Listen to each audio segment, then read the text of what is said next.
నాడు యూనివర్సిటీ మంచి భవిష్యత్తు కోసం తెలుగు విద్యార్థులు ఇష్టపడే యూనివర్సిటీ. కాల్ 9059052378 9059052379. ఇండస్ట్రీలో మామూలుగా శత్రుత్వం, పర్మనెంట్ శత్రుత్వాలు ఉండవు, పర్మనెంట్ మిత్రుత్వాలు ఉండవు అన్నది సహజం. ముఖ్యంగా ఇండస్ట్రీలో అసలు ఉండవు. మీకు అంటే ఎప్పుడైనా నాకు దగ్గర అవుతారు అనే ప్రాణ స్నేహితులు, అంటే ఎప్పుడైనా పంచుకోవచ్చు అనే ప్రాణ స్నేహితులు ఉన్నారా ఎవరైనా? అంటే లైక్ అర్జున్ అన్నది నాకు తెలుసు, ఇంకా ఎవరైనా?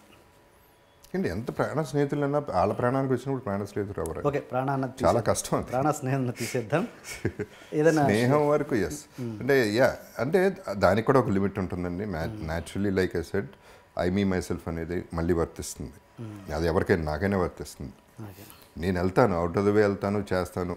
కానీ ఇప్పుడు నా సిచ్యువేషన్ ఇంట్లో ఏదైనా ఇక్కడ ఎమర్జెన్సీ అనుకోండి, ఇది చూసుకుంటా తప్ప అక్కడికి వెళ్ళను కదా నేను. సో అర్జున్ డెఫినెట్లీ అండి. ఒకటి ఏంటంటే అర్జున్తో అందరూ లక్కీగా ఏంటో నేను అందరికంటే చిన్నాను నన్ను ఫీల్ అయ్యి నాకు నన్ను చూసుకుంటా మరి పిచ్చాడు అనుకుంటారో లేకపోతే అమ్మాయి కూడా అనుకుంటారో ఏమనుకుంటారో నాకు తెలియదు. తారక్ కూడా అంతే. తారక్ ఎంత చిన్నాడు నాకంటే. తారక్ బాబు తిన్నాడా, బాబు వెళ్ళాడా, బాబు కారు వచ్చిందా ఈ చూసుకుంటాడు. అర్జున్ బాబు ఎక్కడున్నాడు ఏమైపోతాడు. సో అట్లా these people were there for, I mean friends అంటే అది ఫ్రెండ్షిప్ అంటే అండి. అంతవరకు మనం ఎక్స్పెక్ట్ చేయాలి, అంతకంటే ఎక్స్పెక్ట్ చేయకూడదు. దానికి ఒక లిమిట్ ఉండాలి, మన ఎక్స్పెక్టేషన్ కూడా ఒక లిమిట్ ఉండాలి. మీ బ్యాడ్ ఫేజ్లో తన ఒపీనియన్ ఏంటి అర్జున్? బ్యాడ్ ఫేజ్లో అండి అదేనండి. అగైన్ ఒకటనేవాడు నా ఫామ్ది పెరిగితే నేను అమ్మేసిస్తాను. ఓకే, సో అవన్నీ ఓకే. ఫైనల్గా మనం లక్కీగా అంత అవసరం పడింది కానీ అట్లా వెళ్ళలేదు. ఓకే, అడ్వైజ్ అంటే ఏమిస్తారండి అడ్వైజ్లో? ఒక స్టేజ్ తర్వాత ఎవరి లైఫ్ అటు చూసుకోవాల్సిందండి. ఒక స్టేజ్ తర్వాత కాదు, ముందు నుంచి కూడా నా లైఫ్ నేను చూసుకోవాలి. ఎవడు చూసుకోడు. ఎవడో చూసుకుంటారని ఎక్స్పెక్ట్ కూడా చేయకూడదు. మనం చూసుకోకపోతే ఎవడు చూసుకుంటాడు? అండ్ ఇప్పుడు అర్జున్ మీద వచ్చిన అలిగేషన్, శృతి అనే హీరోయిన్ వచ్చిన అలిగేషన్ వేసింది కదా, సెక్సువల్ ఇది, దాని మీద మీ ఒపీనియన్ ఏంటి? అది ఎట్టా అలిగేషన్ అండి? ఏం అలిగేషన్ అది? I don't think it's an allegation. సెట్లో 100 మంది, నేను 150 మంది పని చేస్తుంటే ఏం అలిగేషన్ చేస్తారు? ఏం చేశాడు? ఓకే, ఊరిని వాళ్ళు చెప్పేస్తే నమ్మేయాలండి. ఫ్రెండ్ అని కాదండి. ఆడాలి నేను ఎప్పుడు సపోర్ట్ చేస్తాను. 100% కాస్టింగ్ కౌచ్ అనేది ఎంతో కొంత ఉంది, కాదంట్లా. ఎక్స్ప్లాయిటేషన్ ఎంతో కొంత ఉంది, కాదంట్లా. కొంతమంది ఒప్పుకుని దానికి సినిమాల్లో చేస్తున్నారు, చాలామంది ఒప్పుకోకుండా కూడా సక్సెస్ అయి ఉన్నారు. అది వాళ్ళ ఇండివిజువాలిటీని బట్టి ఉంటుంది, వాళ్ళ అవసరాన్ని బట్టి ఉంటుంది. దాన్ని పెద్ద ఇష్యూ చేయటం, ఎస్పెషల్లీ ఇటువంటి ఇష్యూస్ చేయటం అనేది ఏది దొరికింది, ఒక మీటూ దొరికింది కాబట్టి ఇట్ ఈస్ ఐడెంటిటీ క్రైసిస్ అండి. బేసిక్లీ నన్ను ఎవడో గుర్తించట్లేదు అని అదో ఇంకోటో రీజన్స్ తప్ప ఇది నాకు అలిగేషన్ అయితే నాకు కనపట్లేదు. రూమ్లో అట్ట చేశాడు అంటే ఏమైనా ఆలోచించవచ్చు తప్ప సెట్లో చేశాడు అనేది నాకు అది అలిగేషనే కాదు. ఓకే, అసలు మీటూ మీద మీ ఒపీనియన్ ఏంటి? అంటే me too if it is a genuine situation అండి, I would support any women. I always support women అండి. మీరు అందరికీ తెలుసు. ఫస్ట్ నా soft corner for women because of one thing, she is beautiful. Women అంటే బ్యూటిఫుల్. అది పక్కన పెడితే న్యాచురల్ అండి. మదర్ ఇస్ అ ఉమెన్ అండి. ఎక్కడి నుంచి వస్తుందో చూడండి. And strength is a women. ఎప్పుడు కూడా చాలా చాలా మెంటలీ స్ట్రాంగ్ ఉమెన్. వాళ్ళు ఏ రకంగా చూసినా వాళ్ళు చాలా గొప్పవాళ్ళు మగాళ్ళ కంటే. సో అట్టా రెస్పెక్ట్ ఇస్తా. కాకపోతే రివర్స్ అవుతుంది సిచ్యువేషన్, అది ఎవరికి తెలియట్లా. అది వాడుకుంటున్నారు కొంతమంది. దాన్ని నిర్భయన లేకపోతే షీ టీమో ఇట్లాంటివి అడ్డం పెట్టుకుని హస్బెండ్ మీద అలిగేషన్, ఎంతోమంది హస్బెండ్ సఫర్ అవుతున్నారు, అది వీక్నెస్గా వాడుకుని. సో అది కూడా జరుగుతుంది. జెన్యున్ కేసెస్కి ఎస్ అండి. ఇప్పుడు ఒక అమ్మాయిని లిటరల్గా నేను సేవ్ చేశానండి ఒక సిచ్యువేషన్లో.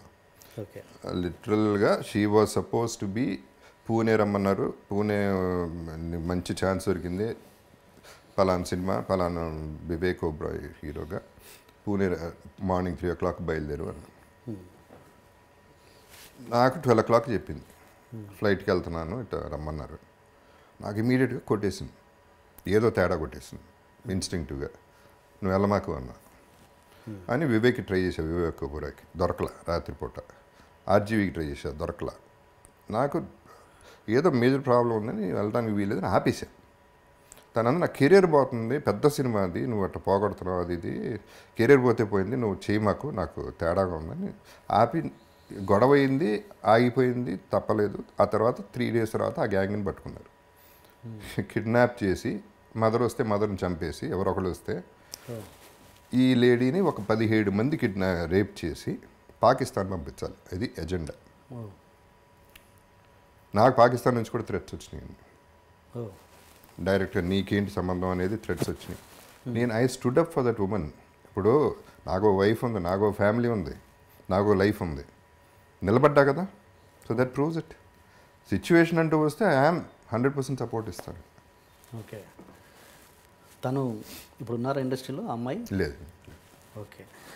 అంటే అంటే ఎట్లా కనిపెట్టేది? మీరంటే ఏదో తెలుగుగా కనిపెట్టారు, అంటే ఇప్పుడు వస్తున్న అమ్మాయిలకు మీరు ఎలాంటి సజెషన్స్ ఇస్తారు అలాంటి విషయాలలో? అండ్ నాకు తెలిసి ఎస్పెషలీ ఇప్పుడు ఇంకెవడో ఏం అటెంప్ట్ చేయడు, ఇట్లాంటివి జరగవు. ఎందుకంటే ఇవాళ ఎలక్ట్రానిక్స్ ఉన్న సిస్టమ్లకి దేర్ ఆర్ కెమెరాస్. ఫోన్ అక్కడ పెట్టేసి వదిలేస్తే మొత్తం రూమ్ అంతా తీస్తూ ఉంటుంది, స్విచ్ ఆఫ్ లాగా ఉంటుంది ఫోన్, కానీ మొత్తం కవర్ అవుతూ ఉంటుంది. అండ్ ఎస్పెషల్లీ ఈ కంప్లైంట్స్, ఈ ప్రాబ్లమ్స్ ఎవడో డేర్ చేయట్లేదు. సో చాలా సేఫ్గా ఉన్నారు ఉమెన్, ఏం ప్రాబ్లం లేదు వాళ్ళకి. I don't expect any problem. వాళ్ళకి సజెషన్స్ ఇవ్వాల్సిన అవసరం లేదు. ఓకే. ఫ్యూచర్లో జగపతి బాబు గారి మీద మీటూ అలిగేషన్స్ వచ్చే ఛాన్సే లేదండి? వేస్తే వేయచ్చండి, ఏముంది, కోపం వస్తే వాళ్ళకి చేయాలంటే వేసేయటం ఎంతసేపు, ఒక మాట అంటమే కదా. ఇప్పుడు ఈ ల్యాండ్ దగ్గరికి వెళ్ళి ఇది నా ల్యాండ్ అని చెప్తే సుప్రీంకోర్టుకి వెళ్తుంది అది. సో అలిగేషన్ వేయాలంటే ఏముందండి, సింపుల్ కదా. And I won't be surprised. Okay. ఏముంటుంది, ఏదో ఒకటి ఏది అనాలన్నా అనేచ్చు. ఫస్ట్ ఏముంది, ఎన్ని ఉన్నాయి కదా, మన ఛానల్స్ అన్నీ ఉన్నాయి కదా, వచ్చేస్తాయి కదా న్యూస్ బయటికి. ఒక క్వశ్చన్ మార్క్ పెట్టేస్తే అయిపోయింది మీకు మీ పని. క్వశ్చన్ మార్క్ ఫుల్ స్టాప్కి చాలా తేడా ఉంది కదా. ఇప్పుడున్న మీడియా మీద మీ ఒపీనియన్ ఏంటి? Genuine opinion. Again media is also selfish అండి. న్యాచురల్లీ వాళ్ళు they have to make their money, టీఆర్పీలు పెంచుకోవాలి. వాళ్ళ న్యూస్లో డెఫినెట్గా ఎక్స్ప్లాయిటేషన్ అనేది ఉంటుంది. ఓకే. ఛాన్స్ దొరకాలే కానీ ఏ ఛాన్స్ దొరికినా మ్యాక్సిమం పీక్కి వాడేసి వాళ్ళ లైఫ్ నాశనం అయిపోయినా పర్వాలేదు వాడుకుంటున్నారు అనేది most of the, not everybody, there are people, there are genuine people ఇంకా స్టిక్ ఆన్ అయ్యేది. మారల్స్, ఎథిక్స్ ఉన్నవాళ్ళు ఉన్నారు. బట్ ఏమవుతుంది, కాంపిటీషన్ ఆడు చేసాడు కాబట్టి ఆ టీఆర్పీలు పెంచుతున్నాడు కాబట్టి మనం పెంచాలి అనే ఈ కాంపిటీషన్, అదే డబ్బు పిచ్చ. ఈ పిచ్చ కోసం లైఫ్లు పోయినా పర్వాలేదు అనే పద్ధతిలో వెళ్ళిపోతారు. It is going out of proportion, doubt అది. అండ్ హ్యూజ్ అంత పెద్దది చేస్తున్నారని ఒక చిన్న విషయం ఎందుకు పెద్దదవుతుంది? Because of media. అవును. పాజిటివ్గా ఆలోచిస్తే పెద్ద అవ్వండి, ప్రాబ్లమ్స్ తగ్గుతాయి ఇంకా.